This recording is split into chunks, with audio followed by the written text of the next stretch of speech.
Hello నమస్తే, welcome to reality check. Andhra Pradesh రాజకీయాల్లో YS Sharmila Congress party అధ్యక్షురాలుగా ఆంధ్రప్రదేశ్ ప్రతిపక్ష నేత జగన్మోహన్ రెడ్డి పైన తీవ్ర విమర్శలు చేస్తూ వస్తున్నారు. జగన్మోహన్ రెడ్డి ఢిల్లీలో చేసిన ధర్నా పైన కూడా ఆమె ఆరోపణలు చేస్తున్నారు. ఈ అంశాలపైన మనతో మాట్లాడడానికి వైఎస్ఆర్ టీపీ మాజీ నేత వైఎస్ రాజశేఖర రెడ్డి గారి వీరాభిమాని కొండ రాఘవరెడ్డి గారు మనతో పాటు లైవ్లో జాయిన్ అవుతున్నారు. సార్ నమస్తే, వెల్కమ్ టు ఇహా. నమస్తే. ఏంటి వైఎస్ షర్మిల గారి ఆరోపణలను ఏ రకంగా చూస్తారు? First reaction. నేను సుమారుగా ఇప్పుడు 60 రోజులు అవుతుంది ఎన్నికల రిజల్ట్ వచ్చిన తర్వాతనన్నా ఆ రిజల్ట్ కంటే ముందు ఏం వాగినా వాగింది.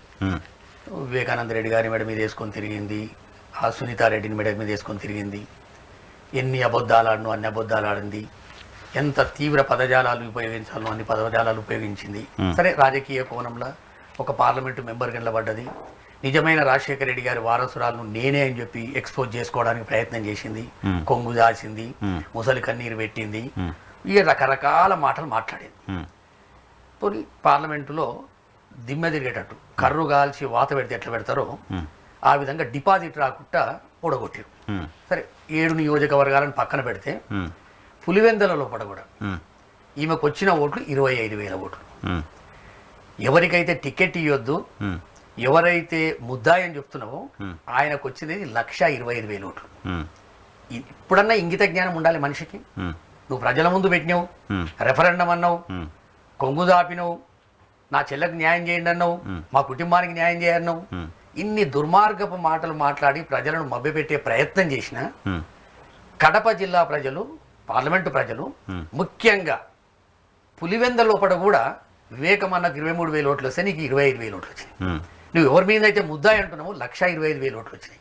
జగన్మోహన్ రెడ్డి గారికి 1,30,000 ఓట్లు వచ్చినాయి. నీకు అర్థం కావాలి కదా, నువ్వు మాట్లాడే బేఇజ్జత్ మాటలు ఇవి తప్పమ్మా అని ఓటు రూపకంగా చూపెట్టారు కదా. ఏం నిగల పట్టుకుంటారా? కాదుగా ఆమె కోరినట్టుగా, ఆమె అప్పీల్ చేసినట్టుగా, ఆమె డిమాండ్ చేసినట్టుగా, ఆమె అర్థించినట్టుగా ప్రజలు ఓడించారుగా జగన్మోహన్ రెడ్డి గారు ప్రజలు ఓడించలే. చంద్రబాబు నాయుడు గెలవలే, ఈవీఎంలు ఓడించినాయి. వస్తుంది నిదానంగా, నిజము 6 నెలలకో 3 నెలలకో బయటకు వస్తుంది. అది ఒక్క ఎమ్మెల్యే గెలవకుండా ఎంపీ గెలిచిండు మా నాయకుడు. తిరుపతి ఎంపీ ఒక్క ఎమ్మెల్యే గెలవలేడు. 2 ఎమ్మెల్యేలు గెలిచి అవినాష్ రెడ్డి గారు గెలిచారు. ఇందులో గూడు పుటాని జరిగింది. ఇది నగ్న సత్యం.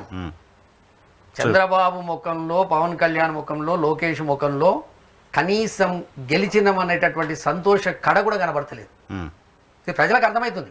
మీకు వైఎస్ఆర్ కాంగ్రెస్ పార్టీకి ఓడిపోయాము, ఎందుకు ఓడిపోయాము అనే ఆత్మవిమర్శ కూడా కనపడట్లేదు.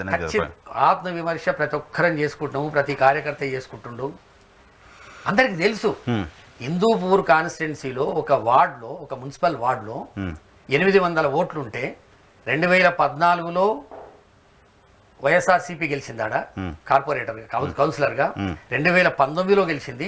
ఇప్పటికీ కౌన్సిలర్ ఉన్నాడు, వాళ్ళ ఇంట్లో 8 ఓట్లున్నాయి. 805 ఓట్లు పోలైతే ఒక్క ఓటు పడుతుందా? దీని ఎప్పటి కూడు పుట్టాన్ని జరిగింది. మేము సరిగా ఓడిపోయిన ప్రతి పార్టీ ఈవీఎంల గురించి మాట్లాడుతున్నాం. నరసింహారావు గారు, సరే అవన్నీ పక్కన పెడదాం. సరే, ఓటమి గెలుపు అనేది సహజం. చంద్రబాబు నాయుడు లాంటి 40 సంవత్సరాల సీనియారిటీ ఉన్నోన్ని ఇలా రాజ్యసభలో 0 చేసినాం. కౌన్సిల్లో 0 అయిపోతుండు. 23కి పడగొట్టినాం. అది ప్రజలు.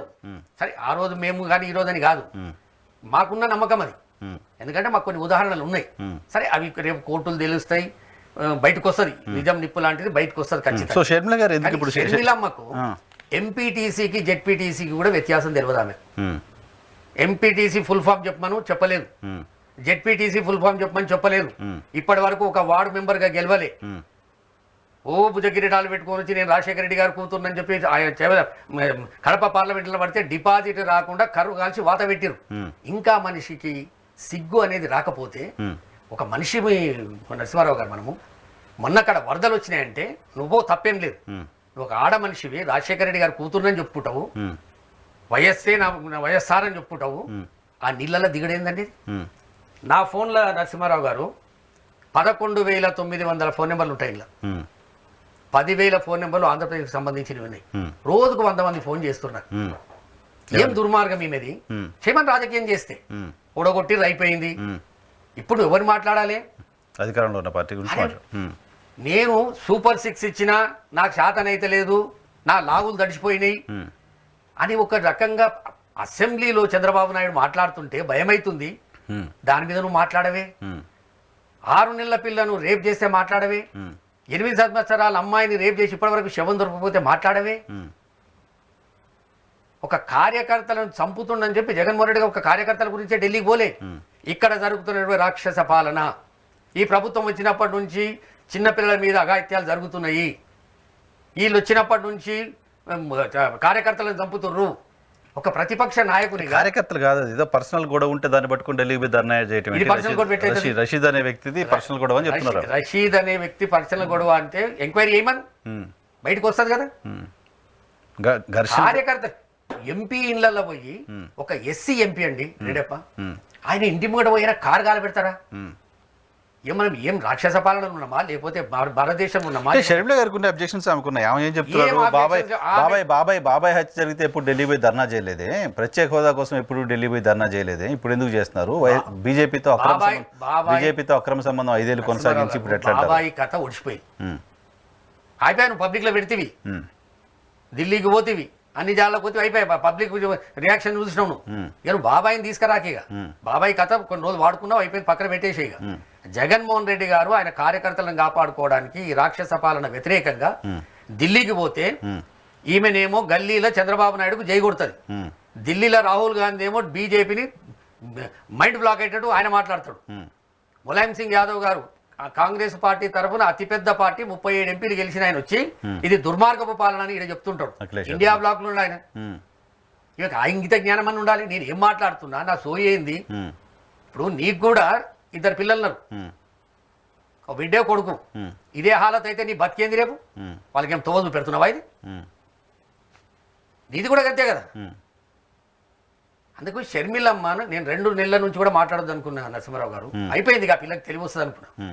వారానికి ఒకసారి 15 రోజులకు ఒకసారి నువ్వు నేనేమన్నా. జగన్మోహన్ రెడ్డి గారు కాంగ్రెస్ కూడా ఇన్విటేషన్ ఇచ్చాము, ఎందుకు రాలేదు కాంగ్రెస్ ని అడగండి అన్నారు ఆయన.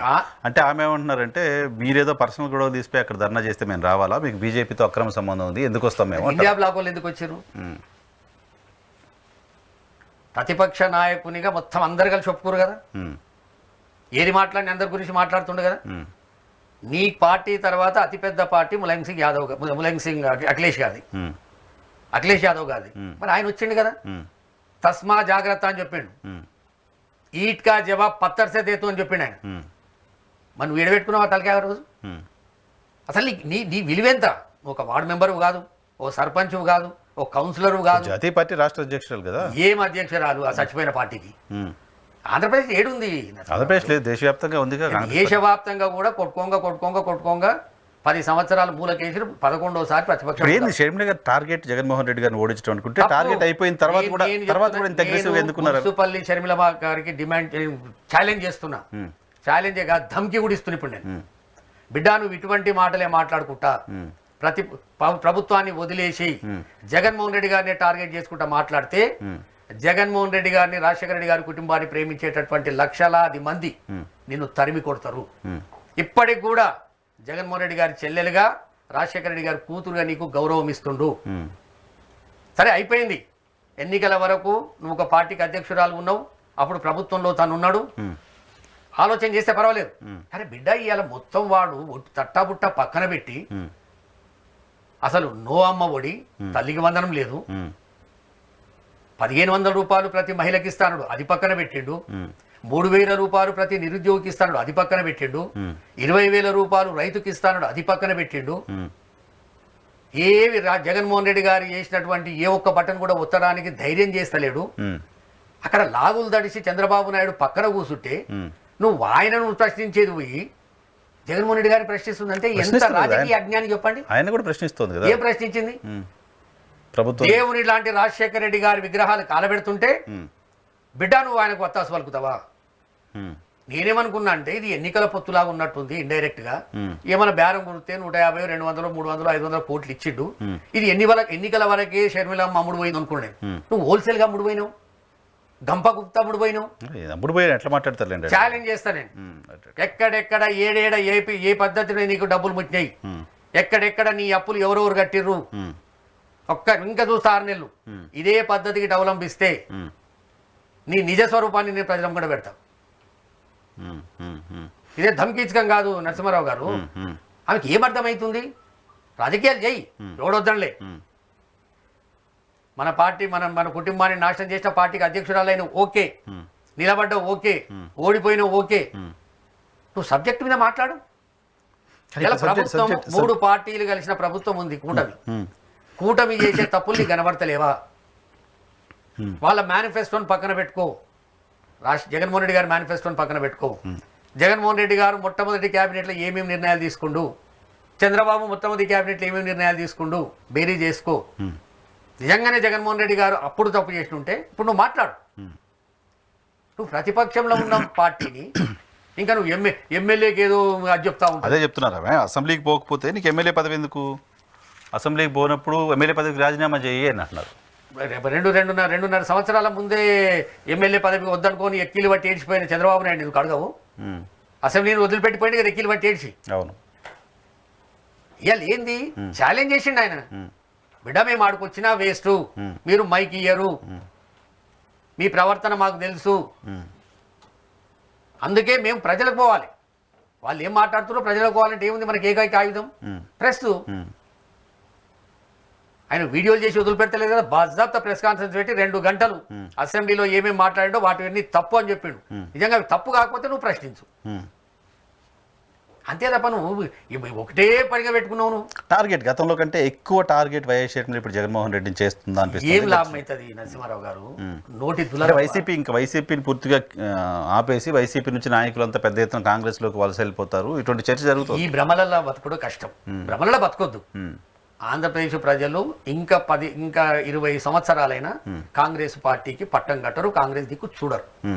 ఇలా మీరు చూడండి, ఎక్కడ పోయినా ఇవాళటి కూడా కూటమి వర్సెస్ వైఎస్ఆర్సీపీ అంటారు తప్ప కూటమి వర్సెస్ షర్మిలమ్మ అంటలే. ఎందుకంటే షర్మిలమ్మ హోల్సేల్గా అమ్ముడు పోయింది. ఎప్పుడు డబ్బులు అవసరం ఉంటే అప్పుడు డబ్బులు తెచ్చుకుంటుర్రు. వాళ్ళకు టీం ఉంది, ఒక గుడుపుటాని టీం, ఆ టీం డబ్బులు తెచ్చుకుంటుర్రు. డబ్బులు తెచ్చుకున్నప్పుడల్లా పోవాలి, ఓ ప్రెస్ కాన్ఫరెన్స్ పెట్టాలి, లేకపోతే ఓ ట్విట్టర్లో ఏదన్నా మాట్లాడాలి. ఏంది ఇది? అరే అక్కడ అల్లకల్లోలం అయిపోతుంది. వాడు వాగ్దానాలు చేసి షర్మిల గారు మాట్లాడిన మాటలు మొత్తం కాంగ్రెస్ పార్టీ మాటలు కాదా? కావు. ఎన్టీఆర్ ట్రస్ట్ భవన్లకి వెళ్ళి వచ్చినటువంటి మాటలే అక్కడ ఆమె చిలుక పలుకులు. మరి అప్పుడు ఆమె రాష్ట్ర కాంగ్రెస్ అధ్యక్షులు మాట్లాడుతుంటే జాతీయ కాంగ్రెస్ నాయకులు ఎవరైనా ఇలా మాట్లాడొద్దు, ఇలా మాట్లాడడం కరెక్ట్ కాదు, మన పార్టీ విధానం కాదని చెప్పి ఉండాలి కదా. అదేం కనపడలేదు. భారతదేశంలో కూడా 29 రాష్ట్రాలు ఉంటే ఆంధ్రప్రదేశ్ రాష్ట్రం. వాళ్ళకి ఇది 6th ఫింగర్, పనికొచ్చేది కాదు. ఇప్పుడు సర్పంచ్ లేడు, ఒక ఎమ్మెల్సీ లేడు, ఒక ఎంపీ లేడు, ఒక ఎమ్మెల్యే, ఒక ఎంపీ, ఏది లేడు. ఏదో జగన్మోహన్ రెడ్డి గారి మీద ఉన్న కక్షతోటి చంద్రబాబు నాయుడు ఇక్కడున్న ముఖ్యమంత్రి, అక్కడున్న ఉప ముఖ్యమంత్రి వాళ్ళ ద్వారా ఒక ప్లాట్ఫామ్ తయారు చేసి ఆమెను గజ్జలు కట్టి ఆడిపిస్తారు. అంతే. ఆమెకి ఏం విలువ ఉంటుంది చెప్పండి? ఇలా ఏం చేయాలి ఆమె? నేను కడప జిల్లాలో ఎందుకు ఓడిపోయినా, కడప పార్లమెంట్లో కనీసం మా నాయన ప్రాతినిధ్యం వహించిన నియోజకవర్గం, మా అమ్మ ప్రాతినిధ్యం వహించిన నియోజకవర్గం, మా అమ్మ కూడా వచ్చి నాతోటి 4 చిలుక పలుకులు చెప్పే, అయినా నాకు 25,000 కంటే ఎక్కువ ఓట్లు రాలేవు. ఆడ నీవు చర్చ జరుపుకోవాలి. నువ్వు జయమ్మ కాలనీలో ఏం పైసలు వంచినావు, ఇంకో కాలనీలో ఏం పైసలు వంచినావు, రాజారెడ్డి కాలనీలో ఏం పైసలు వంచినావు, అన్ని గుర్తు మాకు. అన్ని వంచంగానే ఎన్నికల్లో డబ్బులు ఖర్చు పెట్టారు. అన్ని డబ్బులు ఖర్చు పెట్టారు. డబ్బులు ఎక్కడి? అన్ని చంద్రబాబు నాయుడు ఇంకా డబ్బులు ఎక్కడ అంటే ఎట్లా? క్యాండిడేట్ చంద్రబాబు ఉంటారు కదా, ఆయన ఏమున్నారు క్యాండిడేట్ ఉంటేది. వాళ్ళకి కూడా కొన్ని ఓట్లు పడేపటికి ఆ డిపాజిట్ 1,20,000 ఓట్లు వచ్చినట్టాయి.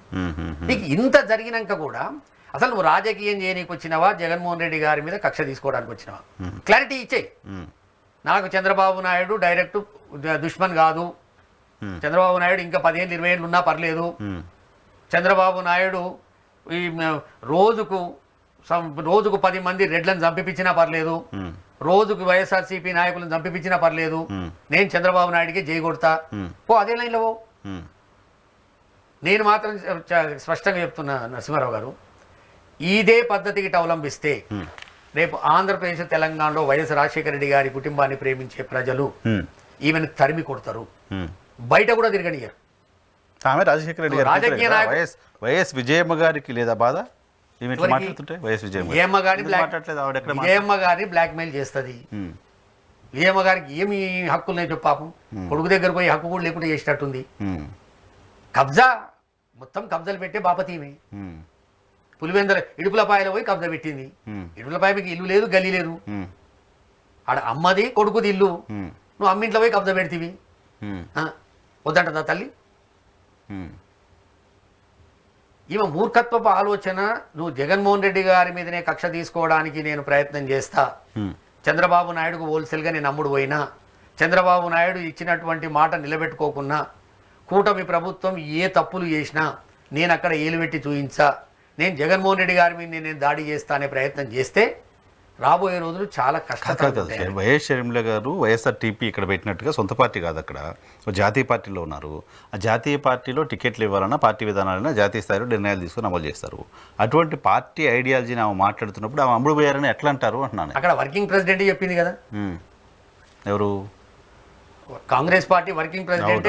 ఈమె పుట్టు పూర్వోత్తరాలు దించింది కదా. ఈమె ఏడైడ్ అమ్ముకుంది, ఎవనోనికి అడ్వాన్స్లు ఇచ్చిర్రు, ఎవనోనికి టికెట్లు ఇచ్చిర్రు అని ముఖం మీద ఎడమకాలు చిటికెన వేలు గోడుతోడు సమానం అని చెప్పి ఆమె రాజీనామా తీసి ముఖాన కొట్టింది కదా. ఆడ గత్యంతరం లేదు, ఇప్పుడు గతి లేడు. మీరు చూడండి, రాష్ట్రం ఏర్పడ్డ తర్వాత రఘువీరారెడ్డి గారు ఒకసారి ప్రెసిడెంట్ అయినట్టుండు, శైల్యనాథ్ ఒకసారి అయినట్టుండు, రుద్రరాజు ఒకసారి అయిండు, ఈమె ఒకసారి అయింది. వాళ్ళు ఎలగబెట్టింది మేము వెలగబెట్టింది చెప్పు. వాళ్ళు ఉన్నప్పుడే గది 1.5, ఈమె వచ్చినా గది 1.5. కాకపోతే ఆ పదవిని పక్కన పెట్టుకొని పదవి బూచి చూపెట్టి నువ్వు జగన్మోహన్ రెడ్డి గారి మీద ఒంటి కాలు మీద లేస్తా అనే ప్రయత్నం చేస్తే నీ మూర్ఖత్వం అది. ఓకే, చూద్దాం రెస్పాండ్ అవుతూ. ఈరోజు కూడా ఇందాక కూడా ఏదో ట్వీట్ చేసినట్టున్నారు వైఎస్ షర్మిల గారు. ఏంటి వైఎస్ఆర్ కాంగ్రెస్ పార్టీ పరిస్థితి తెలంగాణలో? వైఎస్ఆర్ కాంగ్రెస్ ఖచ్చితంగా ఎప్పుడు ఎన్నికలు వచ్చినా రేపు వైఎస్ఆర్ కాంగ్రెస్ పార్టీ మళ్ళా పూర్వవయం వస్తుంది. ఎక్కడ? ఆంధ్రప్రదేశ్లో ఖచ్చితంగా ఏ కార్యకర్త కూడా ఇబ్బంది పడలేదు. ఓటమి అనేది ఖచ్చితంగా ప్రజల కాడికి కూడా తెలుసది. తెలంగాణలో కూడా ఎమర్జీ అవుతుందా పార్టీ? ఖచ్చితంగా నేను జగన్మోహన్ రెడ్డి గారిని కలుస్తా, తెలంగాణ కూడా పార్టీ పెట్టమని చెప్తా, ఖచ్చితంగా ఇక్కడ కూడా పార్టీ నడిపించే ప్రయత్నం చేస్తామని చెప్తా. నేను పెట్టాలి, తప్పదు. ఖచ్చితంగా ఇక్కడ పార్టీ ఉండాలి. ఇక్కడ ఎగ్జిస్టెన్సీ ఉంటుందా? ఎందుకు ఉండదు? ఇప్పుడు ఒక్క ఎమ్మెల్యే వచ్చినటువంటి భారతీయ జనతా పార్టీ, ఒకటే ఎమ్మెల్యే వచ్చింది కదా, మనం ఎందుకు ఉండాలనుకుంటే 4 ఎంపీలు రాకపోవు, మళ్ళీ 8 మంది ఎమ్మెల్యేలు గెలవకపోదురు. ఇవాళ మళ్ళీ 8 మంది ఎంపీలు గెలిచిర్రు. షర్మిల గారి ట్వీటు: సిగ్గు మాజీ ముఖ్యమంత్రి జగన్మోహన్ రెడ్డి గారు ప్రతిపక్ష హోదా ఇస్తేనే అసెంబ్లీలో అడుగు పెడతానంటూ జగన్ గారి అజ్ఞానానికి నిదర్శనం. ఇంతకు మించిన పిరికితనం, చేతగానితనం, అహంకారం ఎక్కడ కనపడవు, వినపడవు. మోసం చేయడం మీకు కొత్త ఏమి కాదు జగన్మోహన్ రెడ్డి గారు. కానీ మిమ్మల్ని ఎన్నుకుని అసెంబ్లీకి పంపిన ప్రజలను ఇలా వెర్రిగా వింతగా మోసం చేయడం, ఓట్లు వేసిన ప్రజలను అవమానించడం మీకే చెల్లేదు. అసెంబ్లీకి పోకుండా ప్రజాస్వామ్యాన్ని హేళన చేయడం దివాలా కోరుతనం. 5 ఏళ్ల పాలనంతా అవినీతి, దోపిడీ అని రాష్ట్రాన్ని మీరు అప్పులు కుప్ప చేసి పెట్టారని నిండు సభలో అధికార పక్షం శ్వేతపత్రాలు విడుదల చేస్తుంటే తాపీగా ప్యాలెస్లో కూర్చొని మీడియా మీట్లు పెట్టడానికి కాదు మిమ్మల్ని ప్రజలు గెలిపించింది. గత పాలనపై విమర్శలకు అసెంబ్లీలో ఆన్ రికార్డ్ సమాధానం ఇచ్చుకునే బాధ్యత మీది కాదా? బడికి పోను అనే పిల్లోడికి టీసీ ఇచ్చి ఇంటికి పంపిస్తారు. ఆఫీసుకు పోను అనే పని దొంగను వెంటనే పనిలోంచి పీకేస్తారు. ప్రజా తీర్పును గౌరవించకుండా అసెంబ్లీకి పోను అంటూ గౌరవ సభను అవమానించిన వాళ్ళను ఎమ్మెల్యేగా ఉండే అర్హత లేదు. అజ్ఞానానికి పరాకాష్ట ఇది. మల్లికార్జున ఖర్గే 2014లో ఆల్ ఇండియా కాంగ్రెస్ కమిటీకి ఎన్ని వచ్చినాయి? ప్రతిపక్ష హోదా ఉందా? లేదు. అయినా ప్రతిపక్ష హోదా ఇచ్చారు కదా. ఒక చీఫ్ ఎలక్షన్ కమిషన్ సెలెక్ట్ చేయాలంటే ప్రధానమంత్రి, చీఫ్ జస్టిస్, ప్రతిపక్ష నాయకుని పిలిచిరు కదా. 2019లో మీ బతికేంది సేమ్ కదా. ఇలా 2024 వచ్చే వరకు మీకు ప్రతిపక్ష హోదా వచ్చింది. అంటే ప్రతిపక్ష హోదాకున్న విలువ, కేంద్రంలో వాళ్ళ కాంగ్రెస్ పార్టీకి 2 సార్లు జరిగినటువంటి అవమానం, అక్కడ ఇచ్చినటువంటి గౌరవం, ఇంత కూడా జ్ఞానం లేకపోతే ఈ పిల్లకు ఎవరు చెప్తాడు చెప్పండి? ఇది ఎవడో రాసిస్తాడు. ఏది ఎన్టీఆర్ ట్రస్ట్ భవన్కి వెళ్ళి ఆమె ఏముంది ఎక్కువ లేకపోతే ఈమె దగ్గర కూడా రాదు అది. ఈమె ఓకే అని చెప్తుంది, ఆడోడో పిఏనో ట్వీట్ చేస్తాడు. ఇంగిత జ్ఞానం ఏముంది చెప్పండి? 26 మంది ఉన్నటువంటి పి జనార్దన్ రెడ్డి గారికి ప్రతిపక్ష హోదా లేకున్నా, ఆ రోజు ప్రతిపక్ష హోదా లేకున్నా ప్రతిపక్ష నాయకుడిగా గుర్తించిరా లేదా? ఫ్లోర్ లీడర్ గారు ఒక్కడే కదా ఇప్పుడు సభలో. మరి ఇప్పుడు కూడా అంతే జగన్మోహన్ రెడ్డి గారు. బట్ వెళ్ళాలి కదా, 2-3 సీట్లు వచ్చిన వాళ్ళు కూడా ఎప్పుడు వెళ్ళలేదు. మొదటి రోజు పోయిండు, ప్రమాణ స్వీకారం చేసిండు. 2వ సారి పోయిండు, గవర్నర్ ప్రసంగానికి వ్యతిరేకంగా బైకాట్ చేసి వచ్చాడు. మూడోసారి ఆయన ఢిల్లీకి పోవాల్సి వచ్చింది. ఢిల్లీలో ఇప్పుడు ఈ అసెంబ్లీ జరిగేటప్పుడే ఢిల్లీలో పార్లమెంట్ జరుగుతుంది కనుక పార్లమెంట్ దృష్టికి తీసుకుపోవడానికి పోయి వచ్చాడు. ఇంకెప్పుడు పోకపోయి ఆయన ఈమెవరు చెప్పడానికి? మొదలు నీ దుగ్నం నువ్వు చూసుకో. తుప్పు ఉంచుతున్నాడు కాంగ్రెస్ నాయకులు, కాంగ్రెస్ కార్యకర్తలు. సో కానీ అందుబాటులో ఉండవు. నమస్తే పెట్టేటప్పుడు ఇంగిత జ్ఞానం లేదు. టికెట్లు అమ్ముకున్నావు. నిజమైన కార్యకర్తను గుర్తించేది శక్తి లేదు నీకు. తెలంగాణ లోపల కొన్ని లక్షల రూపాయలు ఖర్చు పెట్టుకున్నటువంటి కార్యకర్తలు నట్టేట ముంచిపోయినటువంటి దుర్మార్గురాలు నువ్వు. ఇవన్నీ కార్యకర్త విలువ తెలుసా? జగన్మోహన్ రెడ్డి గారికి తెలిసినట్టు. కార్యకర్త చనిపోతే ఢిల్లీలో పోయి ధర్నా చేస్తే సిగ్గా, అసెంబ్లీ రాకపోతే సిగ్గా. నీది ఏమన్నా ఇంగిత జ్ఞానం ఉందా నీకు? అసలు రాజకీయ పరిజ్ఞానం ఉందా నీకు? ఎందుకుంటా చెప్పండి. నీకు తెలంగాణ నట్టేట ముంచిపోయిన బిడ్డ నువ్వు. ఇలా లోటస్ పాండ్కు రానికే భయపడుతుంది. ఎందుకు మీ పార్టీ వైఎస్ఆర్టీపీ ఉన్నారు, ఇప్పటికీ బాధితులు ఉన్నారు. నరసింహారావు గారు ఏదో పోనీ జగన్మోహన్ రెడ్డి గారి చెల్లె, ఏదో పోనీ రాజశేఖర రెడ్డి గారి బిడ్డ అని చెప్పి వదిలిపెట్టాం కొద్దీ ఇంకా నువ్వు ఇట్లా బజ్జాతుగా మాట్లాడుకుంటా పోయి ఇట్లా రాజకీయ అజ్ఞానిగా మాట్లాడుకుంటా పోతే రేపు పొద్దున కార్యకర్తలు, నాయకులు, జగన్మోహన్ రెడ్డి గారి ప్రేమిష్టోళ్ళు, రాజశేఖర రెడ్డి గారి కుటుంబాన్ని ప్రేమిష్టోళ్ళు గిట్ట కన్నెర్ర చేసారనుకో, ఈమె బతకలేదు, ఎక్కడ తిరగలేదు. ఆమెకు ఎవరేం మాట్లాడలేదు అనుకుంటారు. ఇంకా కూడా ఆంధ్రప్రదేశ్లో ఉన్నటువంటి వైఎస్ఆర్ కాంగ్రెస్ పార్టీ నాయకులు ఈమె గౌరవం ఇస్తారు. ఆ గౌరవాన్ని కాపాడుకోవాలి ఇప్పుడు ఈమె. సో రాజకీయంగా ఇంకా నష్టం కదా. పోయినసారి కూడా షర్మిల గారు, విజయమ్మ గారు ఏమి నష్టం లేదు. జగన్మోహన్ రెడ్డి గారు రేపు రాబోయే రోజులల్లా ఆధార్ కార్డు ఉన్న ప్రతి కార్యకర్తను పలకరిస్తున్నాడు. ఆధార్ కార్డు ఉన్న ప్రతి కార్యకర్తకు అపాయింట్మెంట్ ఇస్తున్నాడు. జగన్మోహన్ రెడ్డి గారు ముఖ్యమంత్రి అయిన తర్వాత కార్యకర్తలకు కొంత దూరమైంది అనేటటువంటి అనుమానం ప్రజలలో ఉండే. దానికి కారణం జగన్మోహన్ రెడ్డి గారు కాదు. 2.5 సంవత్సరాలు కరోనా వచ్చుట్లా బయటికి వెళ్ళలేని పరిస్థితి. చీఫ్ జస్టిస్ ఆఫ్ ఢిల్లీ సుప్రీంకోర్టు చీఫ్ జస్టిస్గా ఉండి ఒక వ్యక్తి, ఈయనకు పెట్టే ఇబ్బందులు, ఎన్నికల కమిషన్ ఉన్నటువంటి ఒక ఎన్నికల కమిషన్ ఈయన పెట్టే ఇబ్బందులు, ఆయన అడుగు ముంగటేసే పరిస్థితి లేకుండా దిగ్బంధం చేసినటువంటి పరిస్థితులల్లో కొంత కార్యకర్తలకు దూరమైన మాట వాస్తవము. ఇవాళ కార్యకర్తల గురించి అవసరమైతే రాయలసీమ, ఆంధ్ర, కోస్తాంధ్ర అక్కడ పోయి 10 రోజులుండి కార్యకర్తలకు అందుబాటులో ఉంటాడు. ఏ ఒక్క కార్యకర్త కూడా అధైర్యపడవలసినటువంటి అవసరం లేదు. మనకు పడ్డ ఓట్లు 40% ఓట్లు, 10% ఓట్లల్లో 49 లక్షల ఓట్లు ఎక్కువ పడ్డాయని చెప్పి ఛానళ్లలో, యూట్యూబ్ ఛానళ్లలో వస్తున్నది. ఖచ్చితంగా ఈ ఓటమి అనేది చంద్రబాబు నాయుడు మీద మనం ఓటమి చెందలేదు, ఈవీఎంలతోటి మనం ఓటమి చెందినం అనేటటువంటి ధైర్యం రేపొద్దున జగన్మోహన్ రెడ్డి గారు ప్రజల కోతాడు, ప్రజలలో ఉంటాడు, ప్రతి ఒక్కరికి అందుబాటులో ఉంటాడు, మళ్ళా ధైర్యం నింపుతాడు. రేపు రాబోయే రోజులలో వచ్చేటటువంటి జిల్లా పరిషత్ ఎన్నికలు కావచ్చు, సర్పంచ్ ఎన్నికలు కావచ్చు, మున్సిపల్ కార్పొరేషన్ ఎన్నికలు కావచ్చు, అన్ని ఎన్నికలలో కూడా ఒక ఎమ్మెల్యేకు ఏ విధంగా అయితే ప్రయత్నం చేసిండో అట్లా ప్రయత్నం చేసి ఇప్పుడు జరుగుతున్నటువంటి ఈ ఈవీఎంల నిజ స్వరూపాన్ని ఎన్నికలలో బయటికి తీసుకొస్తాడు. ఏ కార్యకర్త కూడా ధైర్యపడవలసినటువంటి అవసరం లేదు. ఎందుకంటే మన నాయకునికి ఏజ్ ఉన్నది, ధైర్యం ఉన్నది, అన్నిటికంటే ముఖ్యం మనోధైర్యం ఉన్నటువంటి వ్యక్తి. ఒక ఎమ్మెల్యే, ఒక ఎంపీ ఉన్న దానికి వెళ్ళి 67 మంది ఎమ్మెల్యేలు, 9 మంది ఎంపీలను గెలిపించుకున్నాడు. ఎన్ని కష్టాలు వచ్చినా 151 సీట్లు తీసుకొచ్చిండు. ఇవాళకి కూడా ఆంధ్రప్రదేశ్ చరిత్రలో 2 సార్లు ఆయన ముఖ్యమంత్రి అయినా, జగన్మోహన్ రెడ్డి గారు ఒకసారి ముఖ్యమంత్రి అయినా, రికార్డు ముఖ్యమంత్రి ఈయన ఒక్కడే. ఆయన గెలిచింది 134 మాత్రమే, మేం గెలిచింది 151, మేము నిలబడ్డది 175. 3 కూటాలు కలిసినా మీరు ఇవాళ అల్పపడుతుండొచ్చు. 3 కూటాలు కలిసి మేము ఏదో మాకు భుజగిరిటాలు వచ్చినాయని, కానీ రేపు రాబోయే రోజుల్లో తిరిగి కొడతాడు. జగన్మోహన్ రెడ్డి అధైర్యపడేటువంటి వ్యక్తి కాదు. ఇవాళ ఆయన ప్లాన్స్ ఆయనకు ఉంటాయి, కార్యకర్తలకు అందుబాటులో ఉంటాడు. కార్యకర్తలే ఇవాళ రాజశేఖర రెడ్డి గారు ఇన్ని సంవత్సరాలు రాజకీయాలలో ఉన్న కార్యకర్తలకి కాపాడిరు. జగన్మోహన్ రెడ్డి గారు ఇన్ని సంవత్సరాలు రాజకీయాలు ఉన్న కార్యకర్తలే ఇప్పుడు కూడా కార్యకర్తల్ని నమ్ముకుంటాడు, కార్యకర్తలకు అండగా ఉంటాడు. Right sir, thank you very much Raghava Reddy garu. సమయం కేటాయించినందుకు. ఇది రాఘవరెడ్డి గారితో స్పెషల్ రియాలిటీ చెక్ రేపటి షోలో మళ్ళీ కలుద్దాం. చూస్తున్నాం.